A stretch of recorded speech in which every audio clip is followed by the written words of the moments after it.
What's up, guys? Hey, Limitless Hoops, we're here on a Monday. I know you guys love Mondays because Monday brings back school and all the work stuff that you guys are used to, and you guys are like, yeah, back to the grind. All right, maybe you don't think that way, but you know, some of the best players of all time do think that way, and it's such a weird thing. All right, some people love vacationing, some people love working, and nary the two shall combine. Right? Usually, it's like one or the other. Some people though love to work so that they can vacation, and they're kind of like in the middle. All right. If you happen to be a worker, you're in the right program. If you happen to be a worker, you're watching the right show, because that's what we do here. And I see you guys in the comment section, so let me know that you're here in the comment section. I got Kieran and Declan Louth. What's up, homie? All right, let's begin with whatever this thing says that I begin on. Oh, our basketball orders, yes. All right, we have our basketball orders. You can get a ball with your name engraved on it, with our logo, if you fill out the form before the 1st. All right, if you happen to be on the elite team and you want to go traveling, you get the basketball for $30, I think, maybe $35. I think it's like half off. And if you don't, though, you can still get the ball for $70. But make sure that you guys make your orders before the first. What's up, Teo Trujillo? What's up? All right, and then beyond that, we got, let me see, what is next in this thing? Is that it? Is that all that we have? No. We got some more stuff. How do I go to the next slide? I don't even know. I don't even know how to do it. All right, randomized playback. What am I doing here? Swipe, that, cut, fade, whatever, manual. Okay, automatic. I don't even know. All right, doesn't matter. All right, I remember what I'm supposed to be talking about. All right, because we also had our league game this weekend. Okay, this is our first league games that we had, and the league games are a little different than the tournaments. Some people aren't really understanding the difference. They're like, all right, what's a league and what's a tournament? All right, well, a tournament is when you play game and game like in like one weekend. All right, and you don't practice in between. It's just to see like who you are. The great part about tournaments is that if you lose, you can't win the championship. So it's like really like challenging. All right, and the best teams play in tournaments as well. The bad part about tournaments is that you don't practice in between the games. All right, so that's why we do the leagues. The leagues are more so for development. The tournaments are more so for competitiveness. And some people think that all they need is competitiveness because they're like, oh, we've already developed as much as we're going to develop. I'm a 7th grader. I'm never going to get better than this. That's a dumb attitude to have. So we don't take on that attitude. We do both. So for the league games and the tournament games, we do both. We're trying to get other teams to do both, but they like the tournaments. And I got to tell you, the reason why they like the tournaments is because their parents like the tournaments so that they don't have to travel every single weekend out to a game. They also don't want to go all the way over to Aurora, let's say, for one game, and I get that. But who cares what the parents think? I'm talking about what makes you a better basketball player. That's all that I care about. What makes you a better basketball player? And it's this thing that we're doing. All right. So our next tournament will be on February 17th to 18th, and then we have our long, huge one where we combine these two ideas in March, where it's a tournament, but it's weekly. All right. So you get both. You get the practice in between, but you also get that whole like we better win this game. But I've even upped it. I've upped that level to where it's 6 games, up to 6 games if you win it out. But if you lose, you just get 2 games. So now people will be dying to win, and there you go. It doesn't get more competitive than that. All right, so that's our plans. That's everything. Great job. And then one more thing for this weekend, you guys did a good job. We did have some issues with Noah. All right, wherever you are at, Noah. All right, Noah, he struggled with his attitude again and things like that. I want you guys to learn from that because you will feel that frustrated one day. And it's hard to maintain like when you want it so badly, and he does want it so badly. If he didn't put in as much work, he wouldn't be like that. Because with passion comes the responsibility to control that passion. And you have to, and I think that the best way would be to be as selfless as possible. And it would be like, you should be thinking, how can I make everyone on my team feel like $1 million basically? But at the same time, how can I make them want to win? How can I make them want to win with me even? All right. And sometimes you don't need to be the one taking the shot, especially if you are the smaller player. Now you should be a creator because that's your bread and butter, is to be low to the ground. So while he might have didn't ultra succeed this weekend, you guys can get better because of his mistakes. So it's always a chance to learn for all of us. All right. So anyways, great job. Hopefully we all continue to keep going, to keep progressing. And that's about it. All right, let's move on to our quote of the day. Quote of the day today is buy in. All right. This is a huge one for like NBA teams, or like teams that are like wanting to win, but also just for our development as well, because it's a team concept or team philosophies and things that you think that you like want to do, right? And you trust in this like route, like, right? Like we have this book that we go by, all right? This is the process. This is a long, huge process. And it's hard to just buy in to one particular way. But if you can do that, you can go a long ways. All right. And when I moved over to Taiwan to play my little career, I learned that they are a collectivist society, meaning that they go as a group. And my teammates were like, look, John, even if our coach is wrong, let's just do what he says. And I'm like, what? He's dead wrong though. And they're like, nah. Because if we are all tied together, if we all go in opposite directions, then we won't move anywhere. Whereas even if we go in the wrong direction, as long as we're moving. And I'm like, that's tough. Now, maybe that didn't work for that team and I caused a whole revolution, which I did. All right. But in terms of like where you're going from, if you're not already an NBA player, you need to move somewhere. Staying put is not an option.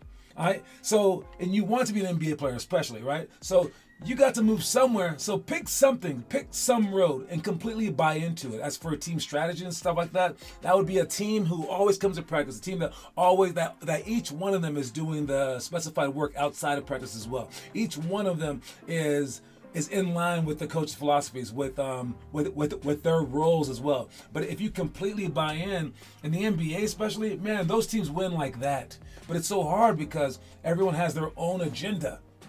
So buying in is basically dismissing your agenda. Not completely. You can put in ideas, of course, but to formulate some kind of like main overwhelming agenda for the team, and then everybody on the team going for it. Or in this case, it'll be like you creating a culture.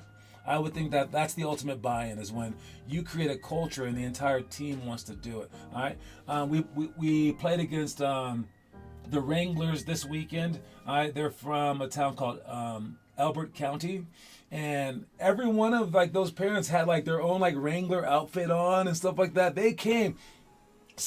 One of the coaches and his wife, they don't have a kid in the program anymore. Their kid's off to college, and they still did that program. That's buying in. Now it's easier for a small town, but still, just got to admit it. All right, that's what the quote of the day is. The quote of the day today is buy in. 2-word quote of the day today since it's Monday. All right, moving on to our itinerary of stuff. We got our itinerary. All right, the homework that you're supposed to be doing is one-on-one hurdles for losers. All right, you can do the hurdles. You can do one-on-one with a friend. Maybe if you lose, if he scores on you, then you can do so many hurdles. If he doesn't, then so on and so forth. You can do King's Drill on your own, then chair duo, extended monoginobili layup, athletic finish, and then ladder to side step series. We're doing all that stuff on Wednesday, so make sure that you do it before, and make sure that you post a video on it. 5 minutes apiece. All right, 5 minutes for each and every single drill as homework, so I can show it off on this show right here. All right, so you guys can get a head start on what we're doing on Wednesday. As for today, we got everything below me right there. We got the clap dribble, pick and roll flip flop, fly drill, trick dribbles, press break, give and go, triangle cuts for shots. And then so we can peek at those, just get a little peek at them. Let's check out the clap dribble real quick. So it's bounce, cross, between the legs, behind the back. Try not to move your legs, Kieran. But you do want to lean. You do want to lean slightly. So it's bounce, cross, between the legs, behind the back. As you go behind your back, clap. Bounce, cross, between the legs, behind the back, clap. It should be opposite each and every single time. That's how you do the clap drill. If you can't do it, it might be best to do that drill against the wall if you can't do it though, okay? Next drill, we got pick and roll flip flop. This is off of a flat show. We're going to go over the screen, then go back over it, and then you should go pick and roll for that, not just stand there for the screen. So it's off the screen, then back over the screen, because the guy flat showed, which means that it's just 2 against 1. He's a flat show, make him pay for that. It should be a pick and roll off of it. You can also pass off that, you don't have to shoot it. So it's coming off the screen, crossing over, then going back over the screen again. Watch it again. Boom, crossover, hit. He shoots it every single time. No, we need to pass the ball. I think that's what I'm telling you right here. Here he goes. He's going to pass it this time. Come on, Kieran. Pass the ball up, Kieran. Here he goes. He still shot it. Okay, just know that you can shoot. That you can pass it too, okay? Man. Okay, so we got fly drill. This is one of our warm-ups. But it goes 2 in, 2 out, behind the back shuffle. You go behind the backs away as well. This will be one of our groups. Make sure you guys do this and try hard. You can do it with 2 people on the same one if you want. Next up, we got trick dribbles. Now, I'm going to switch this one up every single time, but I can do anything that I want. I'm going to ask you guys to do a whole bunch of trick dribbles just for fun.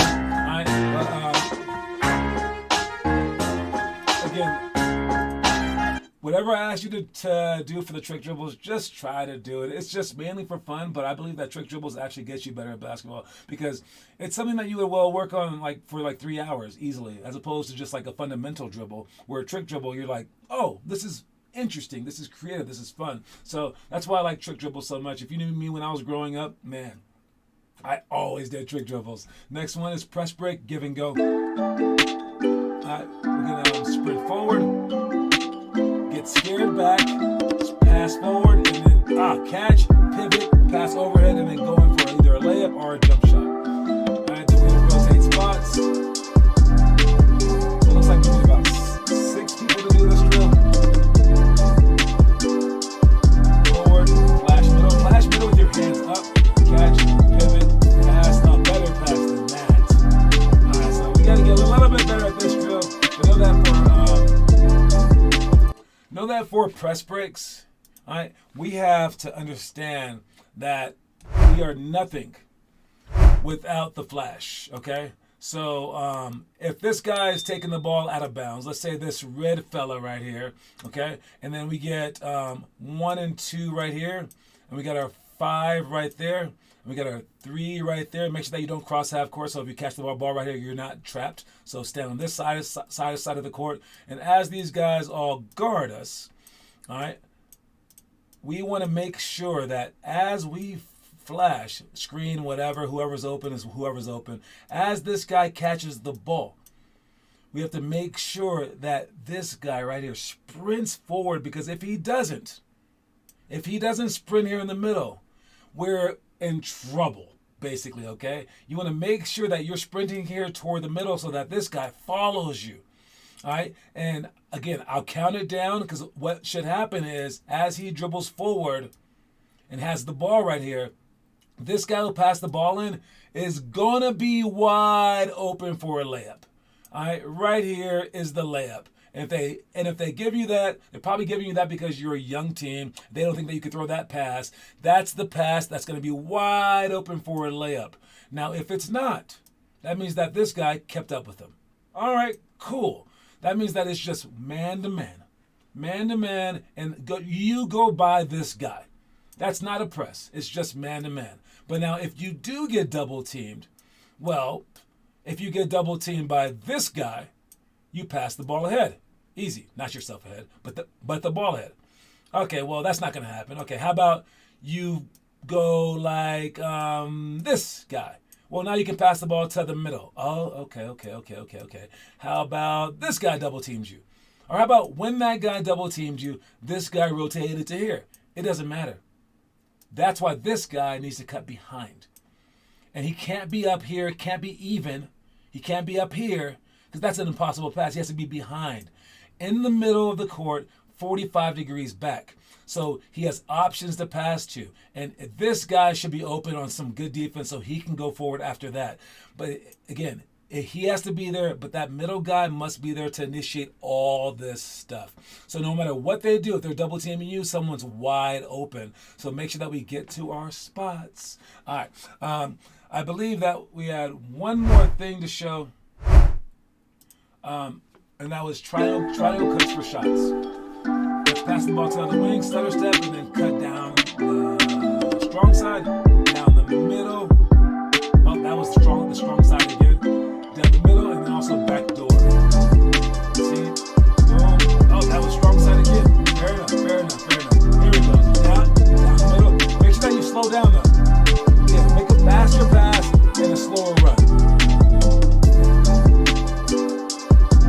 Nice job. And then backside, alley-oop.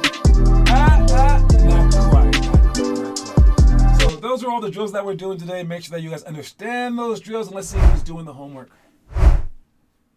Homework. You are what you do, not what you say you'll do.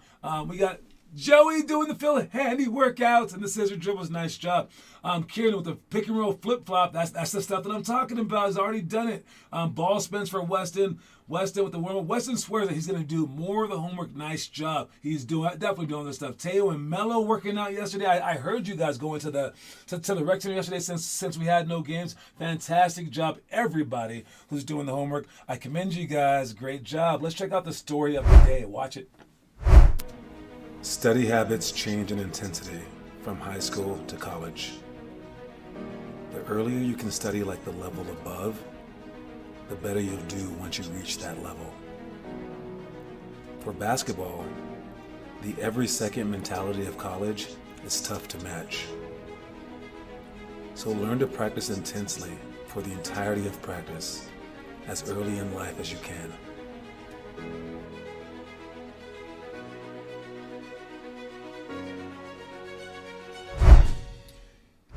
That might be a little too hard, I think, because you couldn't expect like a 1-year-old to study like a 12th grader, right? And but with that said, man, the sooner that you can do it, the better. Like, I know that life doesn't have to be dead serious like your parents have it, right? But if you studied like they did in college or like they do in college, you would ace every single test. You wouldn't have to worry about a thing your entire life. You would be a millionaire.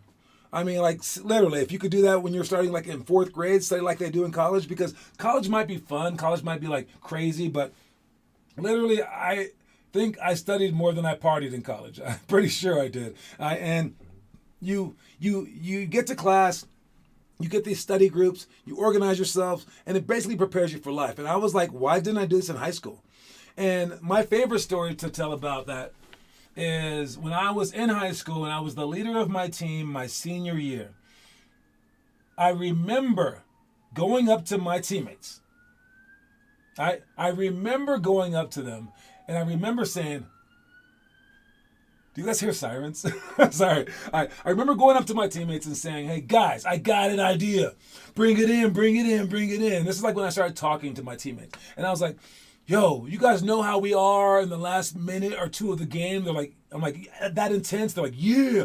I'm like, all right, we should do that the whole game, boys. And then they were like, no, we can't.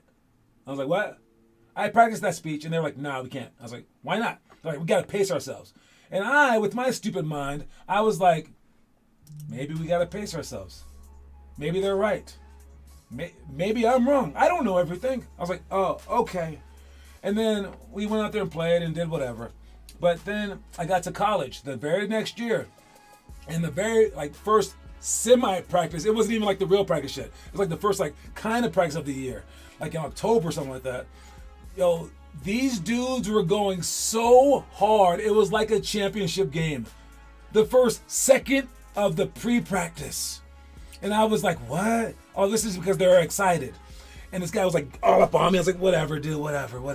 And then the whole practice went like that, though. Then the next practice went like that. Then the next. Then the game started. And I was like, oh, maybe now practice will slow down. Nope, they got even harder. And I was like, dude. And then they played every second like it was the last minute of practice even. It's possible to do that. You can go that hard.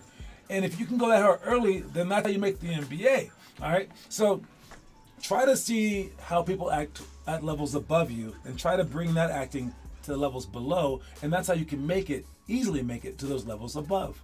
That's basically what that story means. All right, let's check the trivia question today. Don't forget the trivia question pops up right away, so figure it out. Trivia question today is, what was the name of the barnstorming team created by an NBA Hall of Famer that traveled around the world playing exhibition games?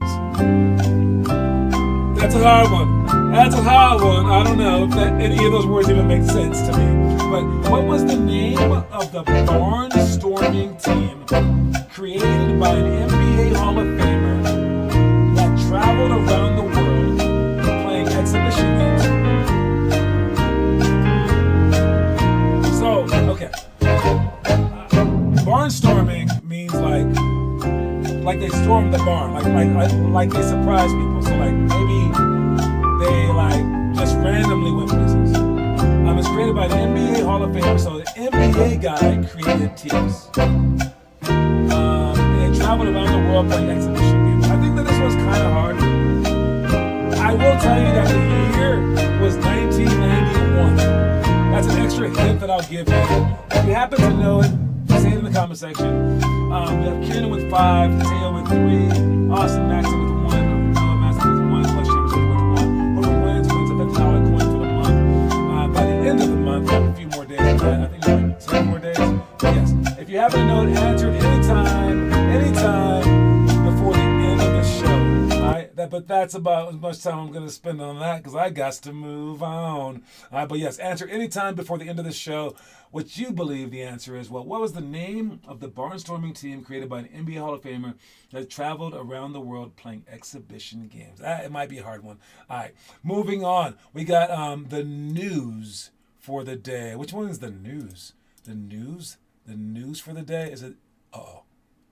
I didn't mean to do that. Is it? Let's see if I can get that back up here. Oh, wait, no, I think news just goes like this.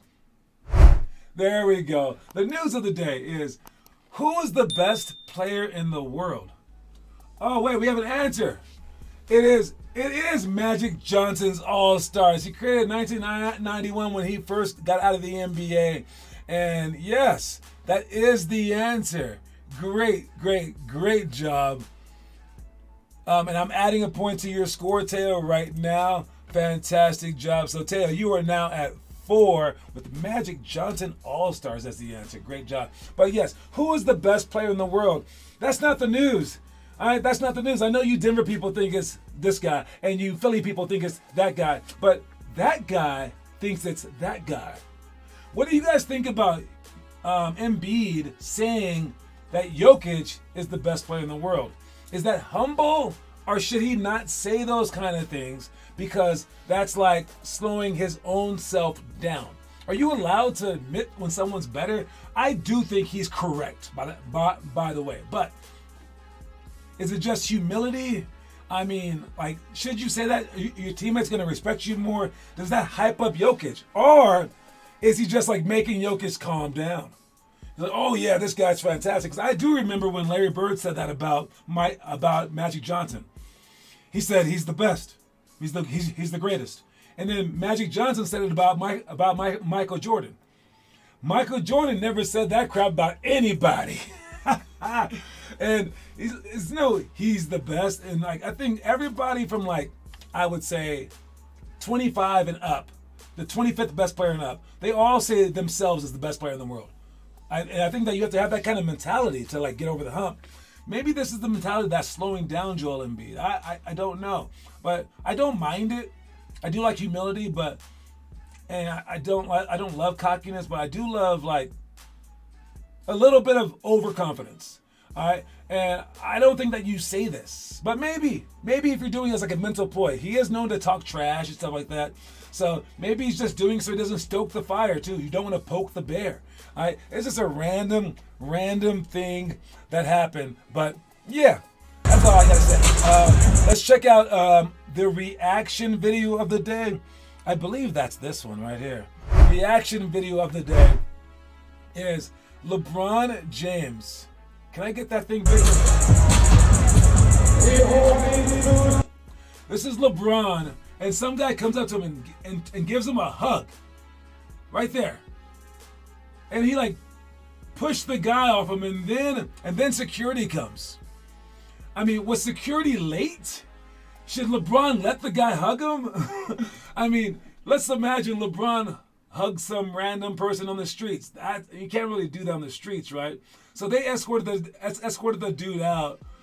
He just ran up to him. Imagine if every fan tried to give him a hug during that time. Is that random? That's so weird. And there goes the guy. He could have tried like punching LeBron. I mean, we just had Caitlin Clark. She got hit by a fan running onto the court, and it was a total accident. Like they were looking the opposite ways. Should the NBA do a little bit more to protect its players? Because you don't want the players fighting back. That's the real reason, right? Because the players they can kind of handle themselves. But also, basketball is the only sport in which where the fans are basically on the court. So that's kind of a cool thing, and you don't want to like take that away either. But it was just a weird thing that happened. I don't know what to make of it. It's just random. It's not the biggest thing in the world, but it's interesting. It's interesting. All right, let me check this one. What am I talking about next?